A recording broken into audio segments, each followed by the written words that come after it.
Hello students, कैसे हैं आप सब। स्वागत है आप सभी लोगों का विजन क्लासेस में। आज हम चर्चा करेंगे क्लास 11th फिजिक्स यानी भौतिकी। तो कक्षा 11 में भौतिकी में गणित का महत्व जो टॉपिक है, जो चैप्टर है, भौतिकी में गणित का महत्व के बारे में आज चर्चा करेंगे। हम फिर से आपको याद दिला दें कि जब तक आप भौतिकी में गणित का महत्व चैप्टर नहीं पढ़ेंगे तब तक आपको 11th के फिजिक्स के जो चैप्टर के जो न्यूमेरिकल और जो सूत्र फार्मूला जो सिद्ध कराते हैं, जो डेरिवेशन है, उसमें आपको बिल्कुल नहीं समझ में आएगा। और खासकर 11th के अलावा कक्षा 12 के भी छात्र इसको देख सकते हैं। जब तक भौतिकी में गणित का महत्व आपको नहीं समझ में आएगा तब तक उनके जो सूत्र सिद्ध कराते हैं, जो डेरिवेशन के रूप में फार्मूले को सिद्ध कराते हैं और जो उनके न्यूमेरिकल हैं, बिल्कुल समझ में आने वाला नहीं है। यही वो चैप्टर है जिसको छोड़ देने से फिजिक्स में बहुत सारी समस्या आती है। ठीक है, तो इसीलिए जो है फिजिक्स के चैप्टर पे आने से पहले हम उसके भौतिकी में गणित का महत्व के बारे में हम आपको पहले से बता दें। तो यहां देखिए, भौतिकी में गणित का महत्व, importance of mathematics in physics.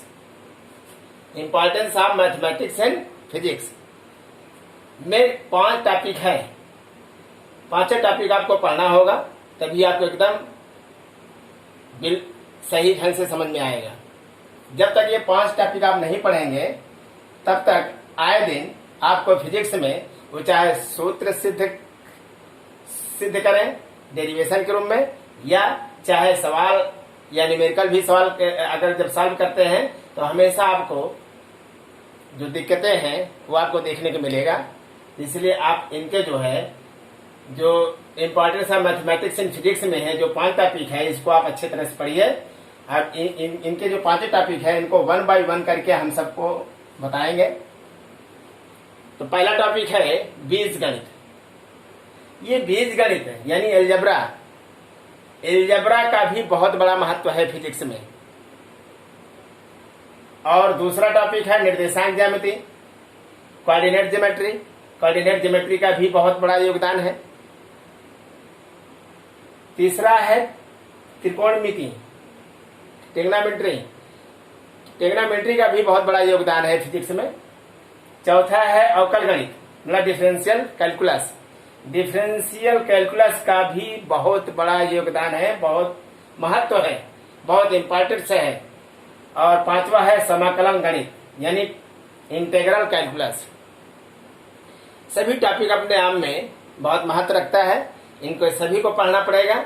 जब आप इसको अच्छे तरह से पढ़ लेंगे तो देख लेना, जब आप 11th के फिजिक्स जब आप पढ़ना चालू करेंगे चैप्टर वाइज, तो उनके जो सूत्र को जो सिद्ध कराते हैं डेरिवेशन के रूप में और जो उनके न्यूमेरिकल हैं, आपको एकदम क्लियर कट में समझ में आएगा, बिल्कुल आपको समझ में आने लगेगा।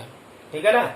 यही वो चैप्टर है जिसको छोड़ देने से बहुत सारी समस्या आपको देखने को मिलती है। और आए दिन बहुत शिकायत होती रही, सर फिजिक्स बिल्कुल नहीं समझ में आता। कहाँ समझ में आएगा जब तक आप चैप्टर से पहले ये जो मेन चैप्टर है भौतिकी में गणित का महत्व आप नहीं पढ़ेंगे तब तक बिल्कुल समझ में नहीं आने वाला है। मैं 1000 बार कह रहा हूँ, आप इसको लोग पढ़िए, तभी आपको फिजिक्स में समझ में आएगा। ठीक है, तो चलिए आज हम जो है importance of mathematics in physics का जो पहला टॉपिक है बीजगणित यानी अलजेब्रा, यही टॉपिक आज हम आपको शुरुआत करते हैं।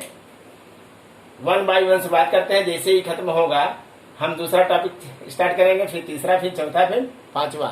जब तक 5वां टॉपिक हम नहीं खत्म कर पाएंगे तब तक हम जो है फिजिक्स के चैप्टर पे नहीं आएंगे। ठीक है ना। जैसे ही खत्म होगा हम फिजिक्स के चैप्टर पे आ जाएंगे, ताकि आपको वहां पर कोई भी समस्या देखने को ना मिले। ठीक है, चलिए।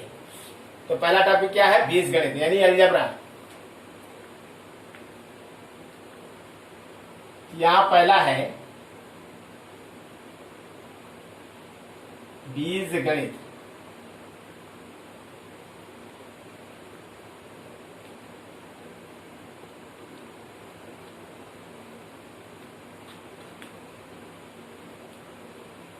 बीजगणित यानी अलजेब्रा।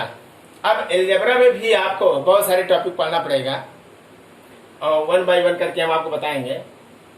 और हमें एक बात और बता दें आपको, जो मैथमेटिक्स के स्टूडेंट्स हैं उनको बिल्कुल दिक्कत नहीं होनी चाहिए और उनको दिक्कत भी नहीं होती है जो पढ़ने वाले हैं, जो अच्छे से मैथ पढ़े हैं, जो अच्छे से गणित पढ़े हैं और जो मेहनत करके जो मन लगा के पढ़े हैं, उनको बिल्कुल फिजिक्स में ये सब टॉपिक बिल्कुल नहीं दिक्कत करता है। खासकर बायोलॉजी वाले जो बच्चे हैं, जो स्टूडेंट्स हैं, वो जरूर अच्छे ध्यान से देखें, उन्हीं को ज्यादा प्रॉब्लम होती है जो बायोलॉजी के बच्चे हैं, क्योंकि बायोलॉजी के बच्चे 10th तक मैथ पढ़ते हैं, उसके बाद छोड़ देते हैं।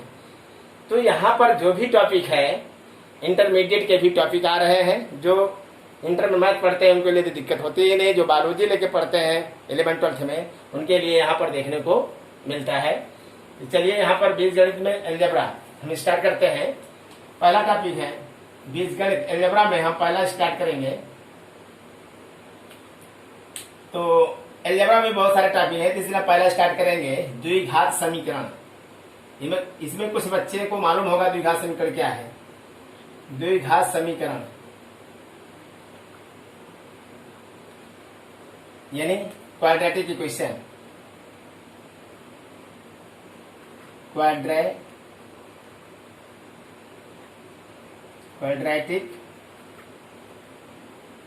इक्वेशन।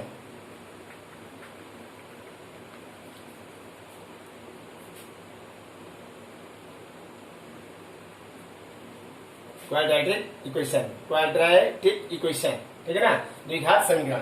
द्विघात समीकरण क्या होता है? जब आप 10th में थे तो आपको ax² plus bx plus c बराबर 0 को देखने को मिला था। क्यों जी, समझ में आ रहा है ना? जब आप लोग 10th में पढ़ रहे थे तो ax² plus bx plus c बराबर 0 कि इस तरह के समीकरण को देखने को मिला रहा होगा आपको को, जब 10th में पढ़ रहे थे। द्विघात समीकरण चैप्टर सभी लोग पढ़े होंगे 10 तक। तो इस तरह की इक्वेशन जो है, भौतिकी में गणित का महत्व, इस तरह की इक्वेशन जो है फिजिक्स में बहुत देखने को मिलता है। जब इस तरह के इक्वेशन आ जाते हैं समीकरण, तो फिजिक्स में सॉल्व करने में बहुत दिक्कत होती है सबको, क्योंकि उनको मालूम, क्योंकि वो एकदम पूरा लापरवाह हो जाते हैं कि हम तो फिजिक्स पढ़ रहे हैं, मैथ से कोई लेना देना नहीं है। लेकिन जब इस तरह के समीकरण आ जाएंगे तो ये मैथ तो है। जब तक आप इस समीकरण को आप नहीं समझ पाएंगे ये कौन सा समीकरण है और ये किस तरह से सॉल्व होता है और ये इसका क्या फार्मूला है और ये है क्या, इसके बारे में जब तक आप नहीं समझते हैं, तब तक के जो फिजिक्स के जो डेरिवेशन या सवाल में जो इस तरह को देखने को मिलेगा, तो इसके आगे कैसे आप लोग सॉल्व करेंगे। इसलिए हम पहला जो है द्विघात समीकरण क्वाड्रेटिक इक्वेशन अलजेब्रा के रूप में बता रहे हैं। यहाँ ax² plus bx plus c बराबर 0। यहाँ पर a b c क्या है? जहां a, b, c क्या है? एक अचर पद है, मतलब नॉन वेरिएबल, ठीक है। एबीसी क्या है? Non variable. और यक्स क्या है? एक चर पद है, अर्थात वेरिएबल है। क्या है? वेरिएबल टर्म्स है। यक्स क्या है? एक वेरिएबल टर्म्स है और एबीसी क्या है? नॉन वेरिएबल, ठीक है ना। तो ये द्विघात समीकरण क्यों कहा गया है? जब वेरिएबल की हाईएस्ट पावर 2 हो। यहां पर देखिए ए बी सी क्या है? एबीसी क्या है? एक नॉन वेरिएबल है, मतलब नॉन वेरिएबल मतलब जो अंकों में होता है। यहाँ पर अंक हो ए बी सी की जगह अंक हो सकते हैं, लेकिन यक्स के जगह पर ये वेरिएबल ही रहेगा। यक्स का सम वाई हो सकता है, जेड हो सकता है, बी हो सकता है, मतलब यहाँ पर वेरिएबल ही लिया जाएगा। यहाँ पर यक्स वेरिएबल है, तो यहाँ पर यक्स जो है ये वेरिएबल है, तो वेरिएबल के अलावा यहाँ पर नॉन वेरिएबल नहीं होगा। यक्स हमारा वेरिएबल है, तो हमेशा वेरिएबल की पावर देखते हैं। तो देखिए वेरिएबल की पावर हाईएस्ट कितनी है? 2। हाईएस्ट पावर 2 है, इसलिए इसको क्या कहा गया है? द्विघात समीकरण यानी क्वाड्रेटिक इक्वेशन। क्या कहा गया है? क्वाड्रेटिक इक्वेशन, ठीक है ना। तो जहां ए बी सी चर पद है यानी नॉन वेरिएबल, एक्स क्या है? चर पद यानी वेरिएबल। तो यहाँ पर देखिए जो वेरिएबल की पावर हाईएस्ट 2 होती है तो उसको हम द्विघात समीकरण कहते हैं। द्विघात का मतलब अगर हाईएस्ट पावर 2 है, हाईएस्ट पावर 2 है तो इस समीकरण के x के 2 मान होंगे, x के 2 मान होंगे। ध्यान दीजिए, यही तो आपको सॉल्यूशन हम आपको बताएंगे। अगर इस तरह के अगर डेरिवेशन या न्यूमेरिकल में, फिजिक्स में अगर आपको देखने को मिल रहा है तो किस तरह से सॉल्व होगा। जब तक इसके पूरे फीचर का आप नहीं जानेंगे तब तक इसको आप सॉल्व नहीं कर पाएंगे, ठीक है ना। यहाँ पर हाईएस्ट पावर 2 है, यानी अगर हाईएस्ट पावर जितनी वेरिएबल की पावर हाईएस्ट होगी उतने ही x की वैल्यू यहाँ पर फाइंड होंगे, ठीक है ना, उतने ही x की वैल्यू फाइंड होगी। तो यहाँ पर x पावर 2 है तो x का मान 2 होंगे, ठीक है ना। तो ये जो x के 2 मान हैं उसको मोल कहेंगे। 2 मोल प्राप्त होंगे। कितने मोल? 2 मोल, यानी 2 रूट्स फाइंड होंगे। यहाँ पर 2 रूट्स फाइंड होंगे, यानी एक x को मान लो अल्फा, एक x को बीटा। भाई x की 2 वैल्यू जब निकालेंगे, एक x को मान लो अल्फा निकला, एक x का मान लो बीटा निकला, ठीक है ना। तो इस तरह से आपको देखने को मिलेगा। तो यहां पर देखिए, द्विघात समीकरण फाइंड करने के लिए हमें फार्मूला कौन से यूज करना है।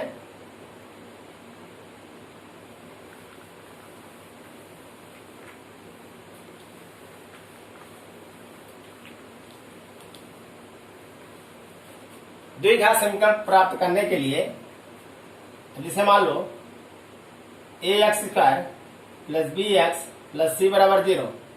यहाँ पर x की हाईएस्ट पावर 2 है तो हमें x की 2 वैल्यू निकलेगा, एक अल्फा और एक बीटा। तो हमें श्रीधराचार्य, आप लोग सुने होंगे, श्रीधराचार्य से द्विघात समीकरण सॉल्व किया जा सकता है। श्रीधराचार्य के सूत्र से ही हमें x की 2 वैल्यू फाइंड होगी। एक x की वैल्यू मान लो अल्फा है, एक x की वैल्यू बीटा है। मान लो यहाँ पर x is equal to minus B plus minus root B square minus 4ac upon 2a।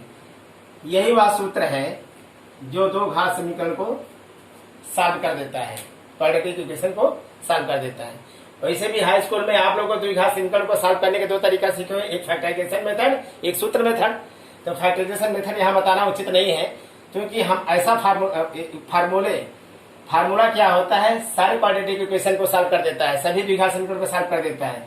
लेकिन जो फैक्टराइजेशन मेथड है, गणनखंड विधि द्वारा है, वो कुछ ही द्विघात समीकरण को सॉल्व कर पाएगा। इसलिए वो आप लोगों के लिए बहुत हार्ड पड़ेगा, बहुत आप लोगों के लिए कठिन है। इसलिए क्वाड्रेटिक इक्वेशन को सॉल्व करने के लिए ये श्रीधराचार्य का नियम लागू करिए, ठीक है ना। तो x की अगर मान लो ये फार्मूला करते हैं तो x की वैल्यू 2 आएंगी, एक प्लस एक माइनस में। तो एक x की वैल्यू मान लो अल्फा आया तो अल्फा बराबर माइनस एक लेंगे पॉजिटिव वाला, minus B plus root B square minus 4ac upon 2a। एक फार्मूला ये फाइंड हुआ, ठीक है ना। दूसरा फार्मूला है beta is equal to minus B, एक बार प्लस लेंगे, अब इस बार माइनस लेंगे। x के लिए एक बार प्लस होगा, x के लिए एक बार माइनस होगा। तो x की वैल्यू मान लो अल्फा है तो अल्फा बराबर क्या हुआ, minus B plus under root B square minus 4ac upon 2a है। तो एक बार प्लस लेंगे, इस बार बीटा के लिए माइनस लेंगे।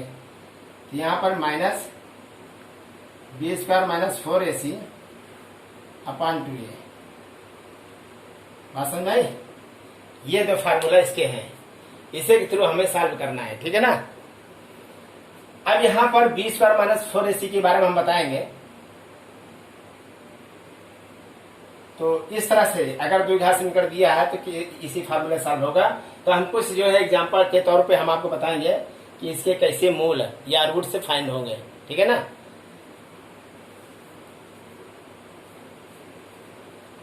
चलिए दिखाते हैं।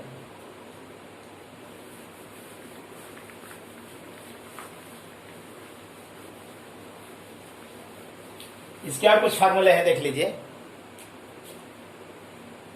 यहां पर एक नोट आपको लिखना पड़ेगा, निर्देश। यदि बी स्क्वायर माइनस 4ac जो मोल के लक्षण है, जो रूट के लक्षण है, उनको आपको बताना। यदि B square minus 4ac greater than 0, अगर बी स्क्वायर माइनस 4ac 0 से बड़ा है, तब हमारा जो है मोल क्या होगा, रियल और अनइक्वल। रियल एंड अनइक्वल होगा, मतलब वास्तविक और असमान।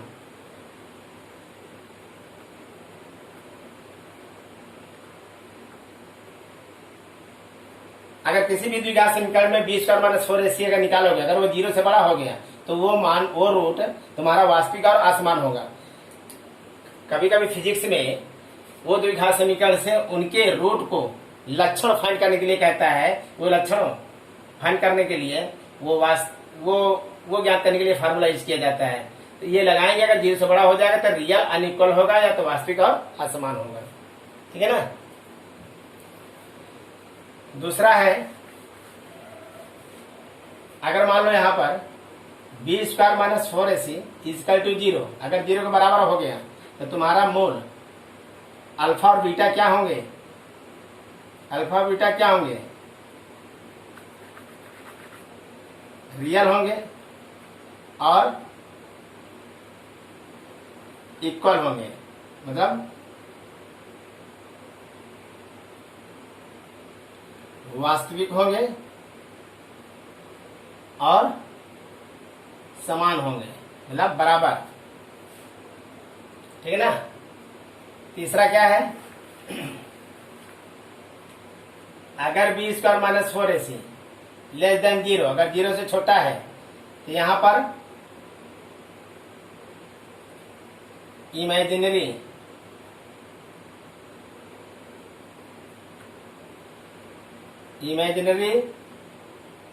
और अनइक्वल होगा, मतलब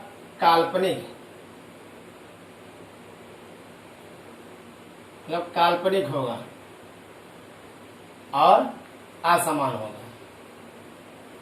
काल्पनिक और असमान होगा।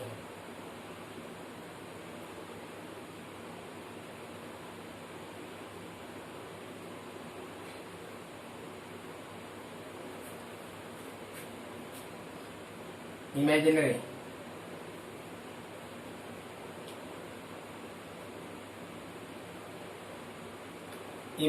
और अनइक्वल होगा, मतलब काल्पनिक और असमान होंगे। ठीक है ना।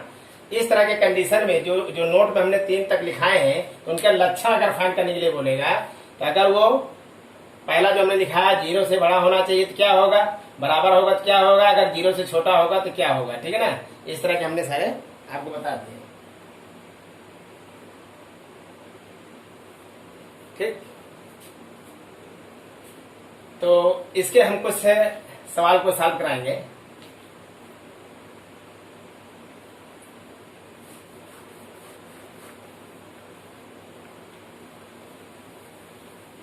तो इस तरह से इस वीडियो में आज तक यही, इस वीडियो में सिर्फ यहीं तक। तो नेक्स्ट वीडियो जब हम आएंगे तो बीज गणित यानी अलजेब्रा में जो श्रीधराचार्य के फार्मूले से कुछ क्वाड्रेटिक इक्वेशन को हम सॉल्व करेंगे।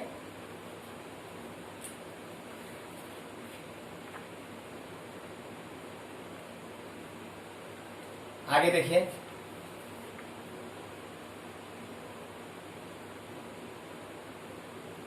ठीक है, तो बात समझ में आ गया ना। फिर से आपको रिवाइज करा दे रहा हूं। भौतिकी में गणित का महत्व में 5 टॉपिक पढ़ना पड़ेगा। फर्स्ट टॉपिक जो है बीज गणित, अलजेब्रा के रूप में हमने स्टार्ट किया है और उनके बीज गणित क्या है उनके बारे में हमने बताया। बीज गणित का पहला टॉपिक क्या पढ़ा रहा हूं उसको हमने बताया। फिर हम नेक्स्ट वीडियो में जब मिलेंगे तो श्रीधराचार्य के फार्मूले से सॉल्व कराते हुए बहुत सारे उनके एग्जाम्पल बताएंगे। तो तब तक के लिए थैंक्स।